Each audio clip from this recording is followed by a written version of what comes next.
everyone. Thank you so much for joining us today. I'm super excited to be here for Alumni Founders Series. My name is Savannah, and I'm the current Outreach Fellow here at the Entrepreneurship Center. And I'm very excited to be joined by our alumni founder, Mayssa Chehata, today. But before we get started with our conversation, I just have a few poll questions for everyone, just so we can get an idea of who's in the room and kind of get to know each other a little. So there we go.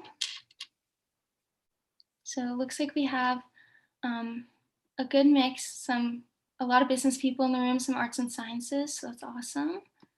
Okay. All right.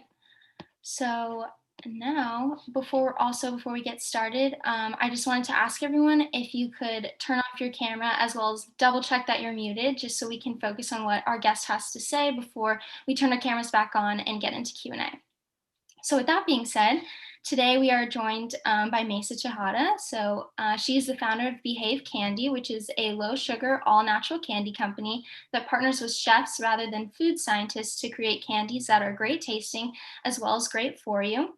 And after graduating from the college, studying international relations and economics, Mayssa gained professional experience working for the NFL, Uber, Daily Harvest, and SoulCycle. And then following these experiences, she met and teamed up with Chef Elizabeth Faulkner, who is a celebrity chef, and founded Behave to create candy that is nostalgic, delicious, and satisfies a sugar craving without all the bad ingredients. So Mayssa, thank you so much for joining us today. How are you doing as a person, as a founder, as a young person, just in this time that we all find ourselves in we have found ourselves in for about a year? Yeah, thank you so much for having me. And that's such a sweet question. I'm doing really well. Obviously it's been a crazy year. I'm sure it's pretty tough on you guys too, being students and doing sort of remote college. I can only imagine is pretty tough. But for us, we've definitely been hanging in there. I launched the business in August, so sort of mid pandemic, so, like after the initial quarantine period. So that was good, and then we've just been growing our team and adjusting to working from home. And I've been hiring a team in this period, and we're sort of scattered all over the country at this point. So it's been a unique experience, but I think I don't know anything different because I've only ever run the business in this environment. So there's probably an advantage to that, to not have anything to compare it to, really. Yeah, that's awesome. Yeah, I think everyone or at least all the undergrads in the room can agree that online college has had its challenges, but founding a business in a pandemic definitely sounds very challenging. So that's really awesome that you've been able to do that.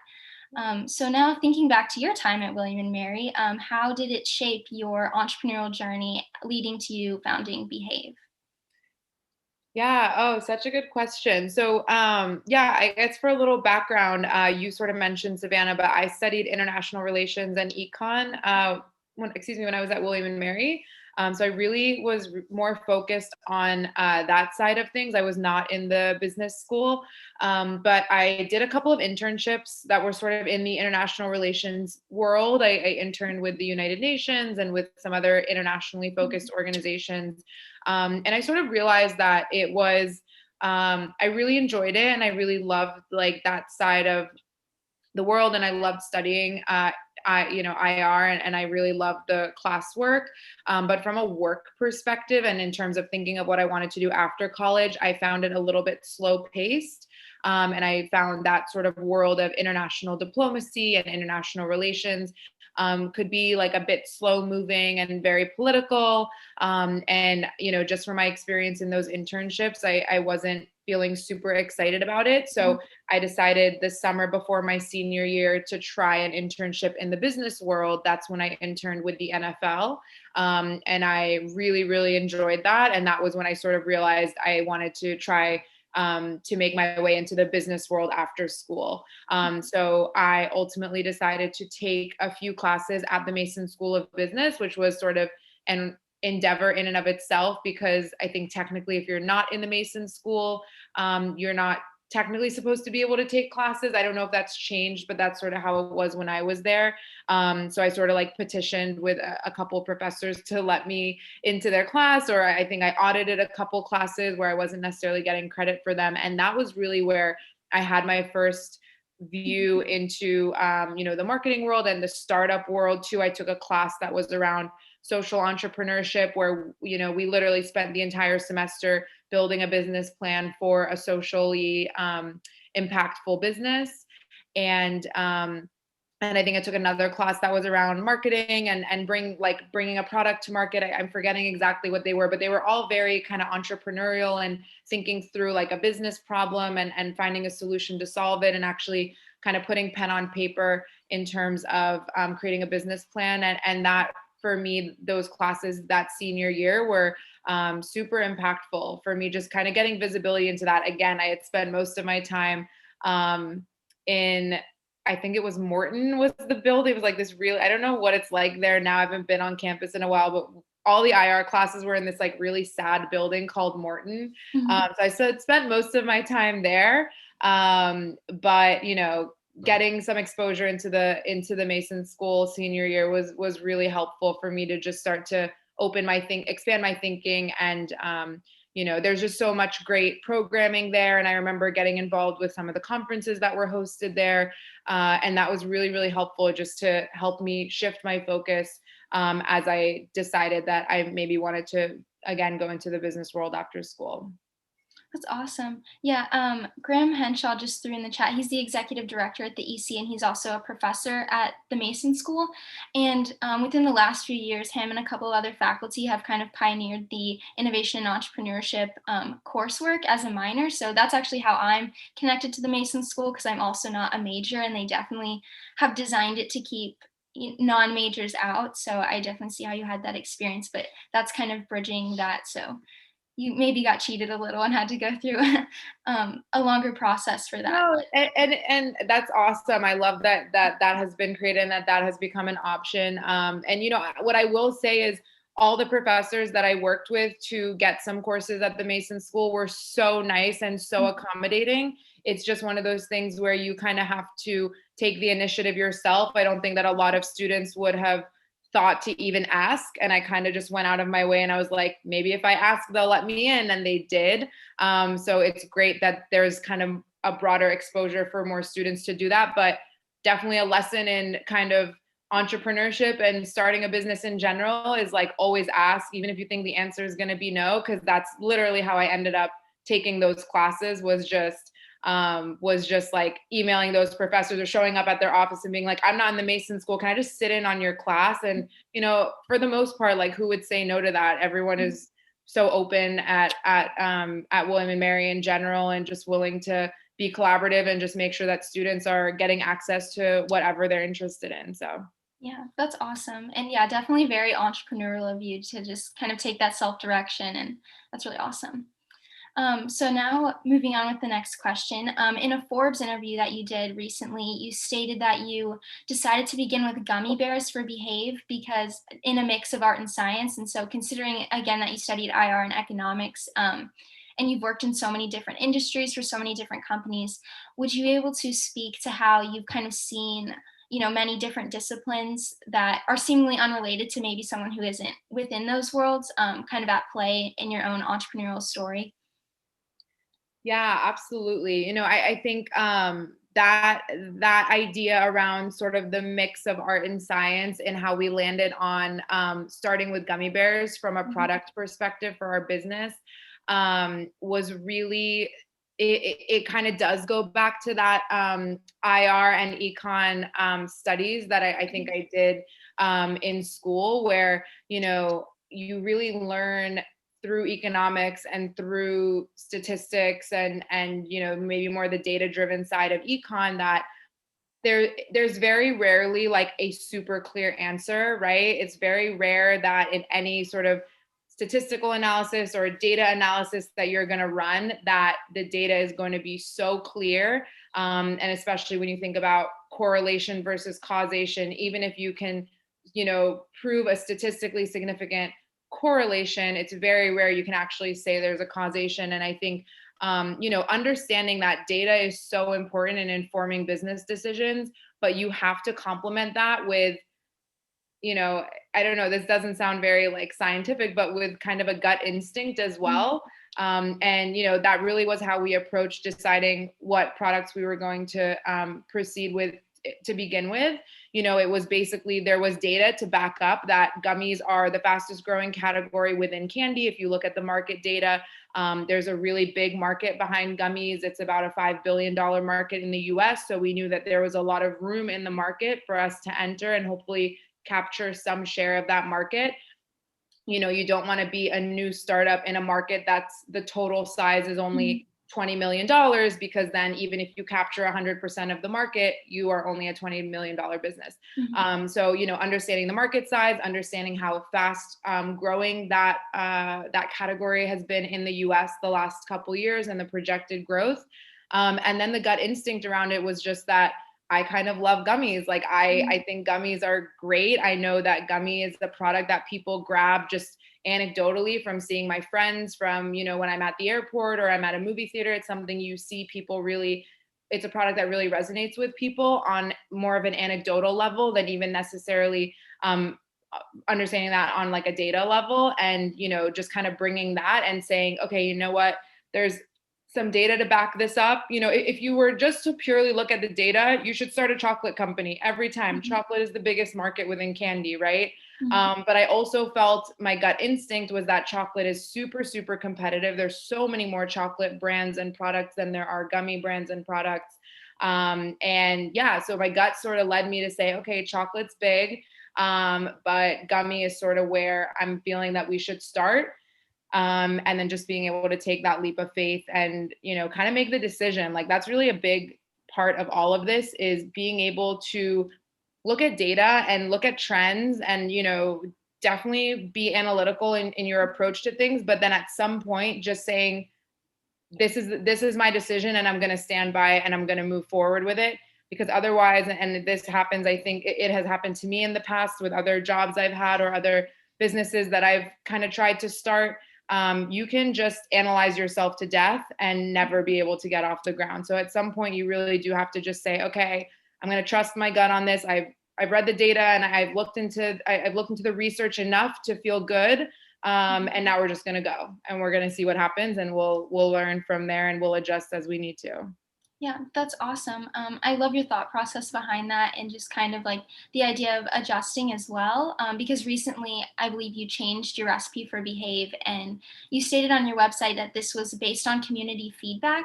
So, why do you think that it's important to kind of establish a community for feedback like that when building a brand, and again, being open to change when it comes to your brand?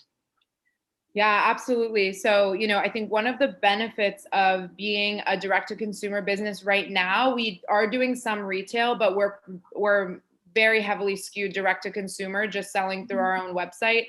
One of the benefits of that is really that you do have direct communication with your customer, right? We're communicating every single day with our customers, whether it's by email, through social media, but ultimately, anyone who's bought a product on our website, we can reach them by email, right? We have their email. That's required input when you place an order.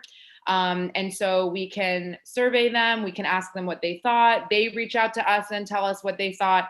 And it was really important to me, actually, that while we're still in this stage of the business where 90+% of the business is direct to consumer online, that we actually take advantage of that communication channel, because that's going to change, right? As we expand into retail, as more and more of our business is happening through stores. When I sell, if I sell a bag of candy to Target and then Target sells it to Pietro or Savannah, then I do not have any direct line of communication with you guys as the end customer. So in this stage of the business, when we do have the direct line of communication, it's just so important to me that we're actually taking advantage of it and that we're using it and leveraging it to improve our product and to improve our business. So one of the things that we've actually taken action on really early was very soon after we launched, within a couple of weeks, we had received a lot of feedback from customers, a ton of positive feedback, a lot of people just congratulating us and sharing how much they love the product, and some constructive feedback as well, right? Some people mentioning, their feedback around the texture of the product, if they felt the flavors were too strong or not strong enough, too sour, not sour enough. We also conducted a broader survey of our customers to understand, on a more statistical level, what the feedback actually looks like. Obviously, people can email different things and have different opinions, but we wanted to see if there were any trends that were more macro and that were kind of resonating across a broader group of consumers. And we took that feedback and we ultimately made the decision to update our formula, make some changes to our formula. And again, it's like, for one, we are in this direct to consumer phase of the business. We have the direct line of communication. And for two, our business is still relatively small compared to what it's going to be in the next 6 months, 12 months, 2 years, etc. So now is really the time to invest in making big changes, like a big formula change. Making a big formula change when you're a $10 million business is much more challenging, right? You have to change all your packaging, all your communications. For us to have made that change right now, I mean, it was still a really big overhaul and it was still a really big undertaking, but definitely a smaller investment required at this stage of the business than would have been if we waited another 6 months or another 12 months to make those changes. So I'm really glad that we were able to just be constantly shifting and constantly listening to our community. And I think, to your question, Savannah, of how important it is to foster community, I think it is so important. And so the reason that we were able to receive so much feedback, I think right off the bat, is that we have fostered an environment in all of our communication, whether it's social media, emails that we send to customers, any interviews that I've done, or just any communication we have with anybody that's buying or interested in Behave. We're very clear that we want them to reach out to us. We want them to ask us questions. Our line is always open. My email is always open. And so, we've made that very clear to people. And I think that does foster that community environment where our customers feel empowered to reach out to us and share suggestions, share ideas for future flavors. Like, we love that and we really encourage that. So hopefully our community really, that they feel that they're welcome to reach out to us. And we hope that comes through. Yeah, that's awesome.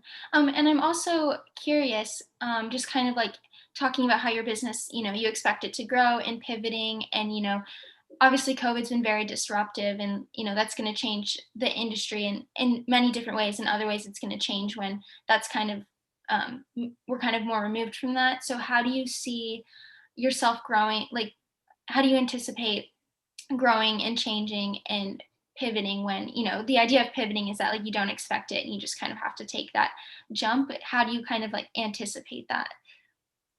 Yeah. Oh, it's a good question. I mean, I would say that we definitely pivoted due to COVID coming into the launch. So initially our launch plan had been probably to be more like 75% direct to consumer online, 25% retail, and then to start really building up the retail side of our business relatively quickly.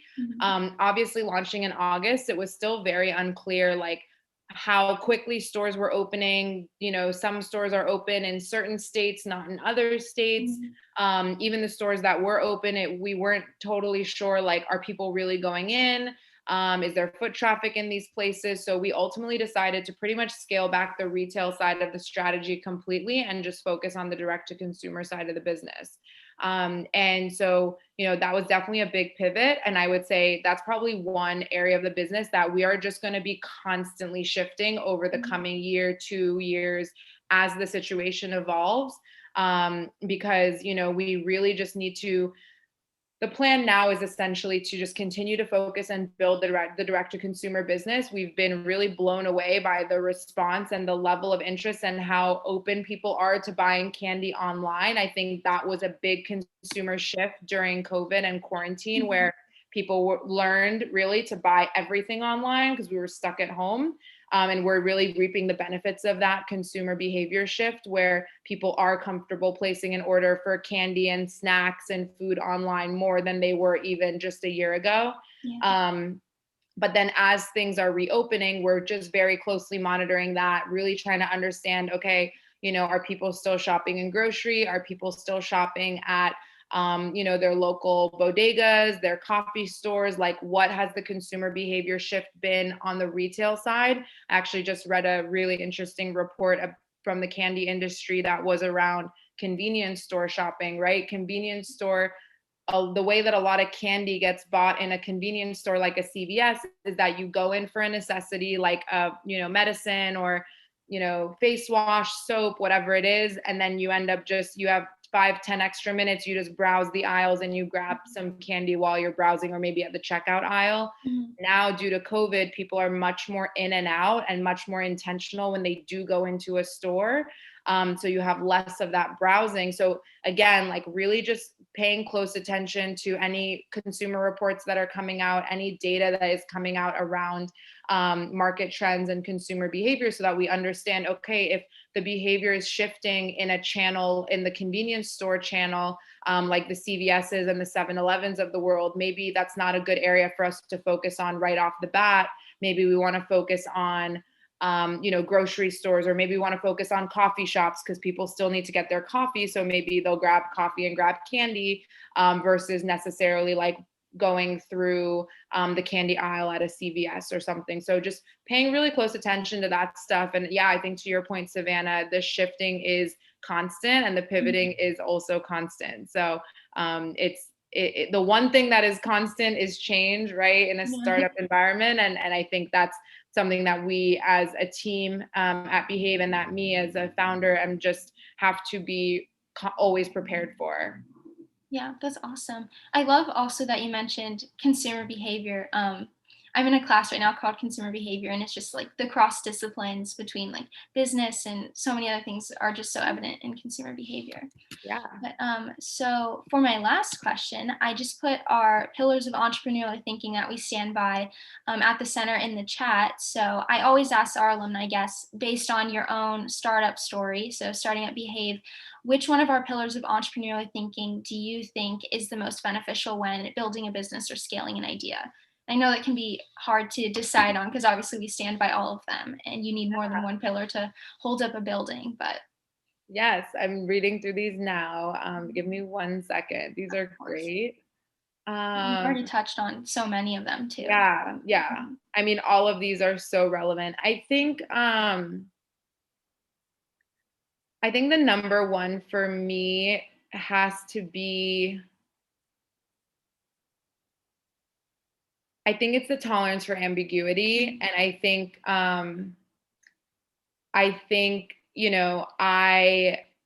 sort of touched on this a little bit, but this is something that I really like share with everyone that I talk to who wants to start a company or has an idea and wants to figure out where to get started is you have to there's no plan, right? There's no plan that will still be a plan 3 months from now or 6 months from now in a startup environment, right? When you're in a big, huge corporation, you can create these 5-year plans, these 10-year plans, and you can probably map them out and actually, execute against them pretty closely. In a startup environment, things are changing day by day, week by week. And so you have to be willing to, like I kind of said, you have to be willing at some point to just make the decision and to keep moving forward. And I think that's really where a lot of people, myself included, like I said, I've had other business ideas that I've toyed around with before this. I kind of thought about starting this back in 2017, lost momentum, and then ultimately really picked it back up in 2019 and have been working on it since then. And what has always kind of prevented me, I think, from moving things forward in the past has been, feeling like getting to the next step, like I didn't have enough information to move to the next step. Like I needed more answers. I needed more certainty. I needed to know 1,000% certainty that what I was thinking about my idea was going to work. But ultimately, I think, again, kind of going with that gut instinct, like at some point you need to just say, my gut is telling me that this is going to work, whatever this decision is, whether it's, choosing a co-founder or choosing a business idea or choosing a factory that you're going to work with, or, and then at some point you just have to say, okay, this is good enough and I'm going to move to the next step, because actually the amount of information that you gather when you move to the next step is typically 1,000 times more valuable than the amount of information you could gather by staying in the last stage, trying to like continue to analyze and gather more data and evaluate every single possible outcome and every single possible situation that could arise from just making the decision. You just make the decision, you'll fail more. I guess this is another one, failing wisely. Like you'll fail more quickly if it's wrong. You'll have the answer that it was wrong more quickly, or it'll be right, and then you can keep moving forward. And like 99% of the time, it's right, or it's a mistake that's just not that big of a deal. And so, yeah, definitely just you have to embrace ambiguity, and you have to embrace this not having every answer and not being able to plan everything to a T. You know, something I actually think like the business plan can be the killer of the startup. Like, and I hesitate to say that because I know for some people, really sitting down, writing everything out is like a very important part of their process. So if that's kind of your personality, like I don't want to take away from that. But I think for most people, the business plan is where you just can get so stuck, right? And you feel like you have to have all these answers. You have to, it has to be 10 pages long. There's this structure to it. It's very sort of academic in a way. And I think that it's really like so inconducive to actually building your business and moving your business forward. And what actually really matters is just getting to the next step. If the next step is picking a name, just get there, pick a name. What's the next step? Picking a product or picking a co-founder, like get there and just keep moving forward and keep putting one foot in front of the other. And the next thing you know, the ball will actually really be rolling. If you kind of sit in front of your computer and try to write a 10-page business plan, I know I've tried to do it in the past. And it is just, for me, it's been the death of creativity, the death of, free thinking and really being able to explore and have fun with the concepts and the ideas that I was thinking about. And ultimately, I just got stuck in it and I couldn't move forward. Yeah, that's awesome. I love that. And I think it's definitely evident in, what you said earlier about, changing your recipe. Like it's better to do it now than and potentially fail than fail later on when you're a bigger business for sure. Yeah, Um, definitely. yeah, but thank you so much for sharing your insight there. Now, if everyone wants to turn their videos back on, we're going to open up the conversation to questions and discussion. And then Mayssa, if you have any questions for the students, you're welcome to ask that as well. So go ahead and unmute if you have a question, or you can send it in the chat if you're unable, and I can read it out for you. Mayssa, I just want to say thank you. And I feel like you could have helped us design the curriculum for the innovation and entrepreneurship concentration and minor. There's a lot of overlaps with what you shared. Love it. So I had a question about, you mentioned tolerance for ambiguity would be something that you'd really lean on. How can we get better at that? If we want to get better at that, do you have some tips for us that we might be able to try some things to improve our ability to have tolerance of ambiguous situations? Yeah, when you say us, do you mean us as like a program or just like as individuals, having business ideas and thinking through things? Yeah, as individuals, me, the students on the call, all of us. Yeah, I mean, tolerance with ambiguity, I think just goes hand in hand with what was the other one, failing wisely, because the tolerance for ambiguity comes when you release the fear of failure, right? If you are stuck in fear of failing, then you will not be able to embrace any ambiguity because you need to like find the perfect answer before you feel like you can move forward and into the next step. I've actually like just been going through this week because we're starting to have conversations with retailers. We've had some really exciting retailers reach out to us, big name stores saying that they want to carry our products. And I basically got a bit overwhelmed by all of the stores reaching out to us and feeling like, what if I make the wrong choice, right? What if I go, there's always this debate of like, do you go to Target or do you go to Walmart? What if I make the wrong choice? Do you go to, do you go to small coffee shops or do you go to these big convenience stores, as I was kind of speaking to earlier? And I just really felt like I have all these emails in my inbox from these great retailers that have been reaching out to us. And I really frankly got just stuck in feeling like if I make the wrong decision, everything will fail, right? I fail, the business will fail, we'll go out of business, we'll lose money, we'll burn bridges with these retailers that are, we need to build these long-standing relationships with them that are going to last for years. And then like kind of coming back to this, like it really is a real world example of this. I had a chat with my COO about it, and she was like, Mayssa, just go. Like, what's the worst that's going to happen? You're not going to burn bridge. Like, you're not going to like cuss anyone out where they're never going to talk to you again. Like, just start talking to people, just start having the conversations, navigate, you'll feel it out.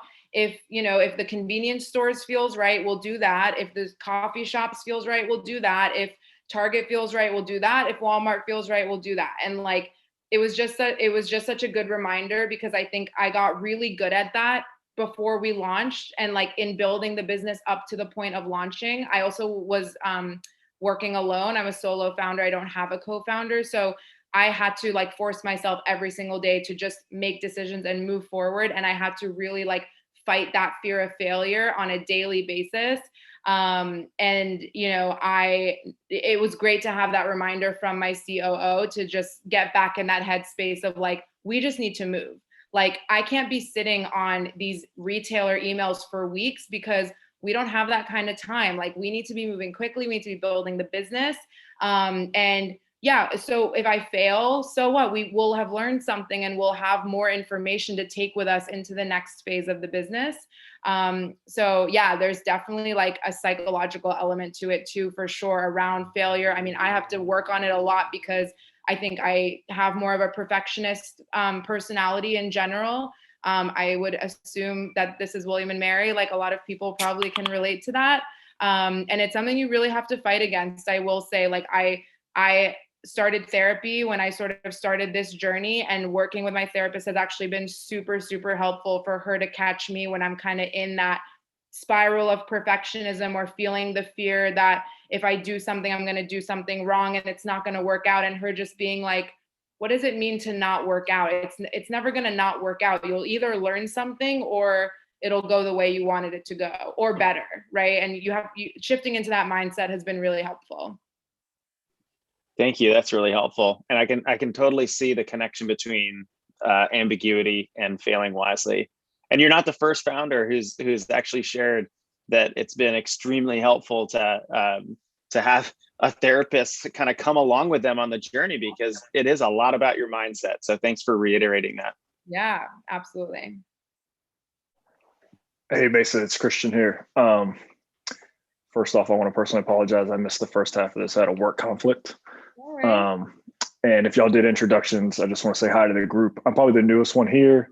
Graham and I just got connected last week. I'm a new student in the executive MBA program. So definitely coming at this from a different channel, but thank you for the time. I think the question I came with is thematic to your response. Is I'd love to hear what are your worst days in your journey? And like, can you summarize your mental and emotional state? And then more importantly, like, what are some of the things that you did to work through that? And then like, what lessons learned did you put in your toolbox later to be like, hey, if I have this again, like this is, I'm gonna handle this differently. Yeah, that's such a good question. I feel like I could speak on that for days, because I'll be the first to say, and I'm very open about this, that, for me, being able to start a company and now be in the process of building a company has gone hand in hand with like a personal, like mental health and personal growth journey. Like, I would not have been able to start this business and get it to where it is if I didn't address sort of my own mental health. And, I feel very lucky now that there was anything like super serious, but just really shifting into that mindset and having some support from a therapist and from other, from a network of people that I've really surrounded myself with, that really consists of a lot of other founders that are kind of in a similar space and a similar mindset, to really offer that support and that encouragement that I find myself needing a lot of the time. The darkest days, or like the hardest moments, I think in the beginning, at least, I've shifted out of it a little bit now, but when you first launch the product, any negative feedback about the product is soul crushing. Like, and we were getting so much positive feedback, frankly. Like, we were getting emails and emails and Instagram posts after Instagram posts of people being blown away. And then we would get one in like a week that was, you know, someone didn't like it. And that would just like rock me for a day at least. I've definitely learned now that in food, you will never have a product that everybody loves. It's nearly impossible unless it's like literally sugar, because we're addicted to sugar, or like something that humans are just like inherently addicted to. So I've kind of had to shift out of that. And then in terms of how I handle it, like I said, I have definitely built a network around me of other founders that I feel really like are aligned with me in terms of values and how they want to run their businesses. And I pick up the phone, and that's never been my personality. I think for most of my career and most of my life, I'm very much someone who doesn't want to bother other people. I want to solve problems myself. In work, when I've worked in companies, I've been like, I will not bring an issue to my boss or to my team until I have resolved it.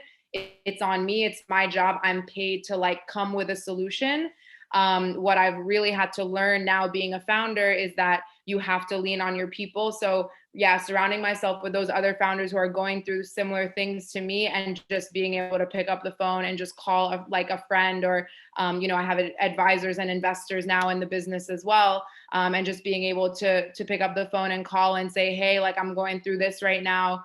You know, have you been through something similar? Like, what should I expect? You know, how would you suggest navigating this? And that has been super, super helpful. And then I think the other side of it too, just more on the kind of mental health and like personal health side, has been creating routine, right? Like when you're a founder, or when you're doing any just high demand job, or school too, it is so easy to like open your eyes and then literally be working and stressed out until the moment you close your eyes, and then get basically like 6 hours of terrible sleep, and then wake up and do it all over again. Something that has been so important for me is to block out time where I'm not working, and where ideally I'm like trying my best not to be like sucked into work and thinking about it. So I really try not to work on the weekends. I won't say that I'm perfect at it, but I would say I'm pretty good. Like for the most part, I'm like pencils down on Friday night, and I pick things back up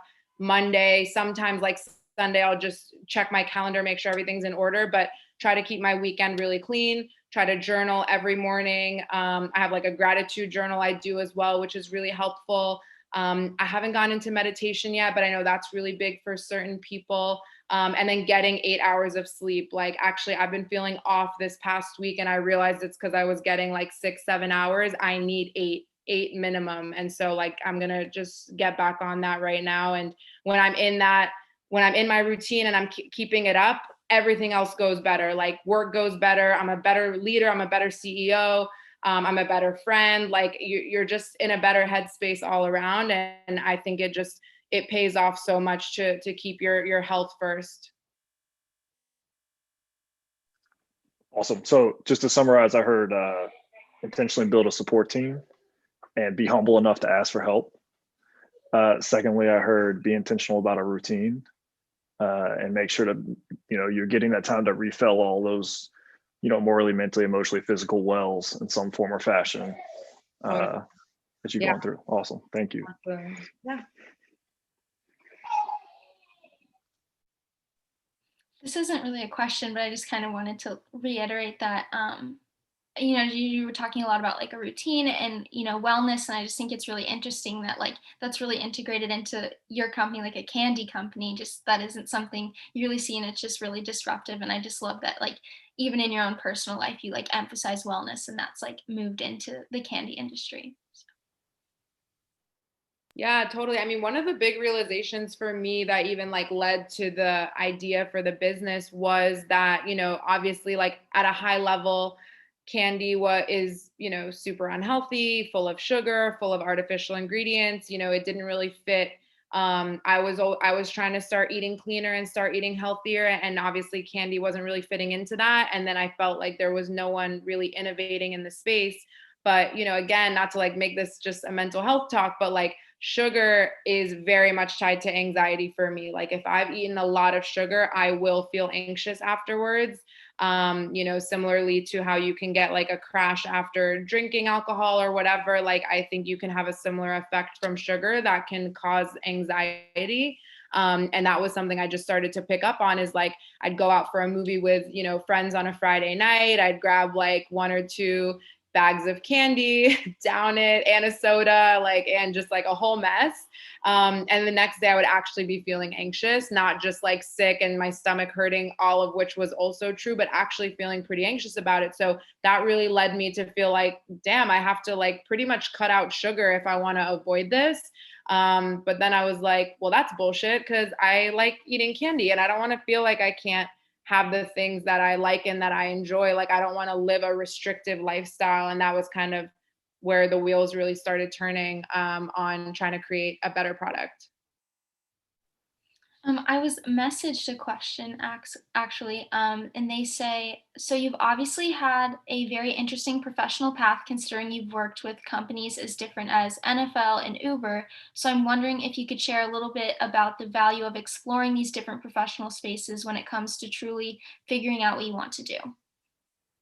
Yeah, definitely. So I feel really lucky that I was able to try a lot of different things before ultimately, obviously, starting my company, but even before like deciding what field I wanted to get into. So obviously, like I mentioned, I majored in international relations and econ, and then I did those internships that were very international relations focused. And being able to actually like put my toe into some of those opportunities and realize that it really wasn't for me.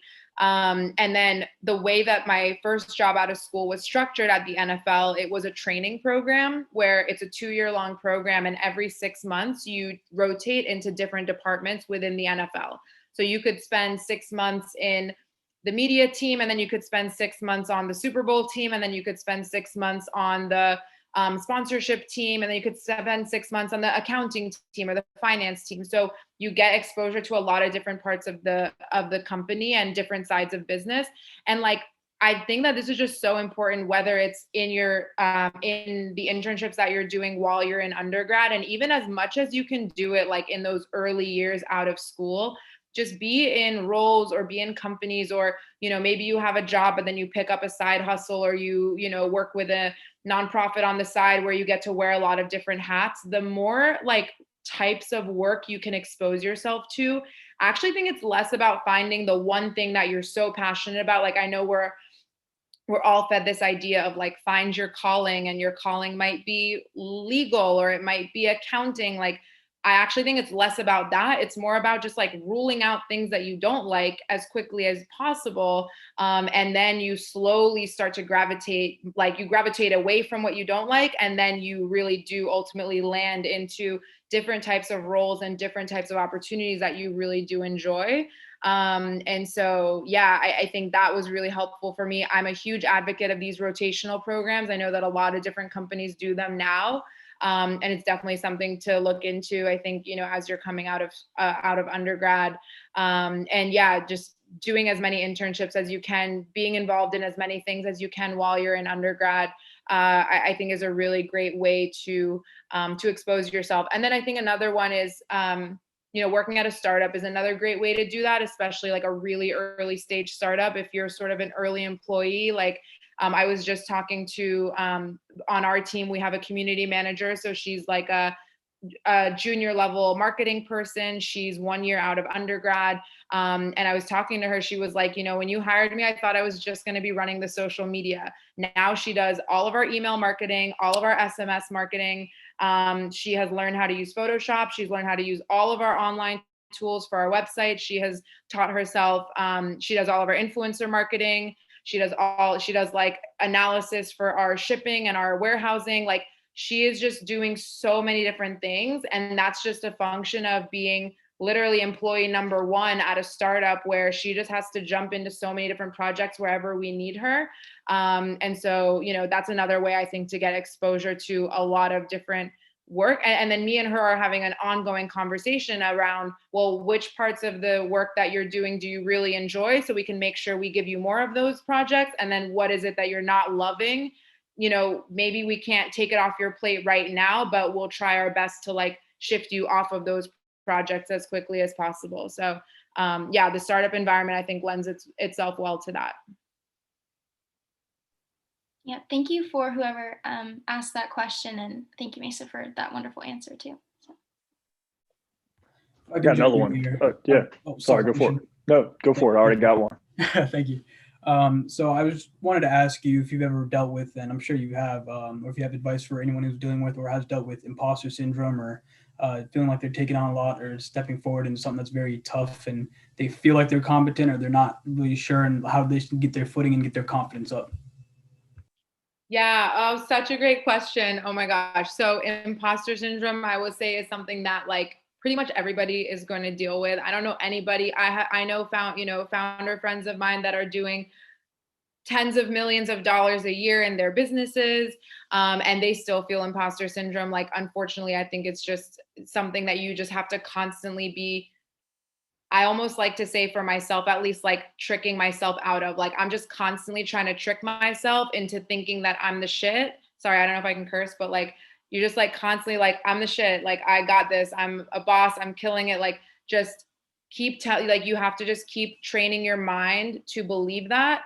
And, I think like the more that you reinforce that for yourself, the more that you can really like show up in the world as that person that believes in themselves. So I know it's a little like high level, but something that I'll say that really helped me, I think that there's like two things. One is that as I got further along in my career and as I was working with like more senior level people, right, at the later stages of my career before I started Behave, I was working directly with the CEO or the founder of my company. You kind of start to realize that actually nobody has any idea what they're doing. Even the CEO of a $300 million company that I was working at right before I started Behave, utmost respect, incredible woman. She's also figuring a lot of things out as she goes. And the founder of the company I worked at before that, which was also like hundreds of millions of dollar business, figuring it out as she goes. And I think the more you get exposed to more senior people, and the more you start to realize that actually nobody knows what they're doing. Like even like the CEO of the biggest Fortune 500 company, like, why are they any different from you? They're not, right? Like, there's nothing that really makes that person different besides the fact that they just told themselves that they could be in that position, and then they put themselves there, basically, right? So I really take that with me a lot, is just like when I feel like I don't know what I'm doing, I just remind myself that even the people who have started, food companies and they sold those companies for $1 billion, they're not different than me. Like, they're not different from you guys, from any of you guys. Like, everyone in this room is, smart, capable, driven. And so there's no reason why somebody else should be at that table and you shouldn't. And then I think another piece of advice that I got really early in my career that kind of like really stuck with me and that I've taken with me a lot is, when I was interning at the NFL, I was reporting into like a really senior level. He was like a senior vice president guy. And we were in a meeting one time. And I remember like, I kind of had this idea. It was like on the tip of my tongue. I was sort of like sitting at the table of the meeting, like leaned in. I was like almost like about, like there were so many times in the meeting where I was like about to like make my comment or like sit, like ask, I forget if it was like a question or like make a comment. And I think he picked up on that. Like, he just could tell that I had something to say, but I was holding back. And he pulled me aside after the meeting and he was like, Mayssa, if you are in a room, you're there because we want to hear from you. So when you withhold your comment, actually you're taking away from us being able to do our best work as a company. So I think that's another thing to remember, is like a lot of us get into these rooms, or we like get into these positions. And I feel it all the time as like a founder and like a CEO. Like, I don't feel like a CEO. So I feel it all the time. And I'm like, I tricked someone and that's why I'm here. Like, somehow I like slipped through the cracks and that's why I'm here. But that reminder that I got from my boss then, which is such an important one, is like, if you're in that room, you got into that room and there's a reason you're there. So it's actually like your job to speak up and to speak your ideas. And what kind of happened after I got that advice is I did start being really vocal with my ideas, asking questions when I had questions, and then like almost just by a function of being willing to speak my mind and to ask questions, people started viewing me as like a really like a top performer and as really competent, because frankly most people don't ask their questions and most people don't speak their ideas. So if you're the one person in the room that's willing to speak up and that is contributing ideas, you know, they're not always going to be good ideas, but like if you're the one person who's really putting that energy into the room, people pick up on that. And frankly, like again, like back to the idea of almost no one really knows what they're doing. A lot of times, like the people who rise to the top are just the loudest voice in the room, right? It's like, you know, I don't know if I'm allowed to say this, but it's like a white straight male who just speaks loudly as possible and never afraid to say their ideas. And then they just rise to the top. So like the more that, you know, women and people of color and everyone just feels comfortable doing that, I think the more that we can, yeah, kind of combat that imposter syndrome and just start having that same energy for ourselves. It's a really good question. So I know we're getting a little short on time. So my follow-up question, Mayssa, was you've given us a really cool taste. If you could come back to William and Mary and teach one class for one semester on one subject that probably is not going to be taught from your experience, what would you teach and why? Okay, I think I would teach manifestation, and that sounds so like hippy dippy, but manifest, like I've kind of touched that, like, you know, mental health therapy, like journaling, these things have become such important parts of my routine, and I really feel that they're such an important part of what's gotten me to this point. And a big part of that is learning about manifestation and like building that into my practices and building that into how I have been able to like start the business and grow the business. And I think, you know, I used to roll my eyes so much at things like manifestation, vision board, and, you know, but what I've really come to learn is like manifestation doesn't mean, like, for me at least, it doesn't mean like write something on a piece of paper, fold it, put it in your notebook, never look at it again. And then one day, like a fairy godmother comes and like, you know, you write down Ferrari and then like a fairy godmother comes and waves their wand and you have a Ferrari. What manifestation I think really does is when you get really clear on the things that you want and what are the most important things for you to accomplish in your year or in the coming years or whatever it is, when you actually like sit down and take the time to think through what those things are, you start to move in a way that is driving you towards those goals. When I actually sat down and wrote what my business is going to look like, how I'm going to feel when I'm running that business, like what emotional state am I going to be in when I'm running that business when it's going well? When I actually sat and wrote all of that down, it just created, you know, a mental state in myself where now I make decisions differently. When I was still in my job and I had finally laid out that blueprint, I might decide to stay in on a Friday night instead of going out with my friends because I want to work on that, you know, market research, or I want to, number of Friday nights I spent in a kitchen with my chef, like, you know, just tasting gummies and making gummies, like that was active decisions that I made because I had gotten really clear on my goals. So yeah, I don't know all the answers about manifestation. I'm still very much learning it. And I like to approach it more from like a psychological perspective, more so than like a mystical or, you know, not like as spiritual, I would say. I would love to like dig into the actual psychology and neuroscience behind why manifestation really works. And that's probably what I would teach. I love talking about it, and I'm so into it right now. Awesome. Side note, if you like to read, I'd recommend Stealing Fire or The Rise of Superman. They're both by the same authors. It's a lot about similar themes. Okay. So, a couple books I like. Cool. Write them down. Rise of Superman is definitely going to get you in the neuroscience, like the actual chemicals in your brain, what triggers it, how can you build mental frameworks to put yourself in flow states and things like that. You might enjoy that. I love it. I love that kind of stuff. Put them on my list. Awesome. It looks like we've come to the end of our time with you, sadly. We don't want to take up any more of your time. But I really enjoyed this conversation. Thank you everyone for participating and for joining us. And thank you so much, Mayssa, for your insight and for graciously dedicating your time to us tonight. I know I really enjoyed it, and I would definitely take your manifestation class if that ever happened.